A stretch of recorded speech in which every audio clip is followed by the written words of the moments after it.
The first thing you want to do is write your name on the back and then turn it over. Then you're going to add your colors, and then I turn it on low at first so it spreads it a little bit more gently, and kind of just push the paint around. And then once it stops moving as much, I can turn it on high and kind of push it around the edges to get all of those cool extra details. I'm not going to spend a ton of time on this, but enjoy the time you do spend. It's pretty fun to see it move around the paper and onto the table.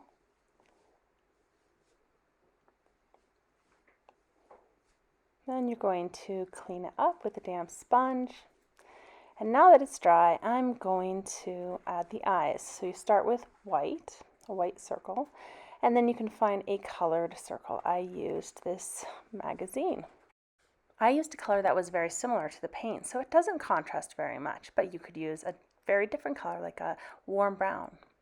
Now, after I get my pupils in there, I'm going to use some very small white dots to create a reflective light, a kind of reflection that will make it look really three-dimensional. Then pull off the top of the glue, and then you're going to open it by turning left, and then when we start to glue, you just use a little bit, but go all the way around. Just a little bit.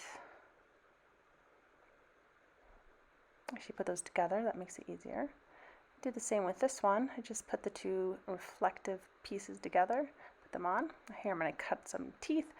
Sometimes it's easier to cut the pieces ahead of time, but if you run out of time, you might want to put it in a plastic bag and put that with your materials so that it doesn't get lost.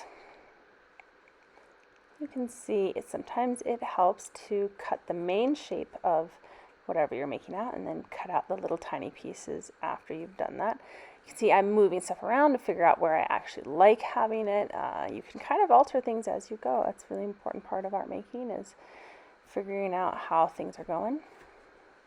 And I always put my glue flat so that I don't have to keep on shaking it every time I want to use it. It will stay kind of close to the nozzle and be easier to use.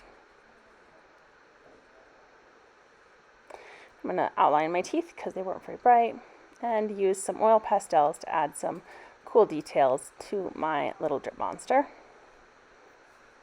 There's some texture. You can use all sorts of things, from colored pencils to crayons, oil pastels. Paint is a little harder. It doesn't work on top, but you can use paint in your background. So you can see I'm adding water to these watercolors.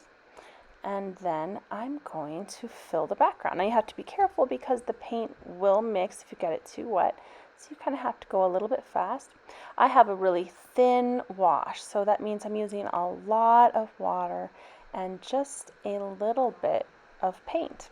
And that's the way you're supposed to use watercolors. And I'm playing with blending the colors by adding different colors. I always remember to wash the brush between each color. If you want to do an actual background, not just a wash, that is totally awesome, and I think that that would be really fun. For this, I just did a wash because it's pretty cool, pretty easy. But if you have time to think of something else, then that is wonderful, and I highly recommend it. So here I decided that this little thing has to be something that my monster is eating, and so I'm giving it little cute little eyes. I know it's horrible, it's terrible, but it's, it's just too much like a little creature right there, so it has to be done. It is nature, sort of.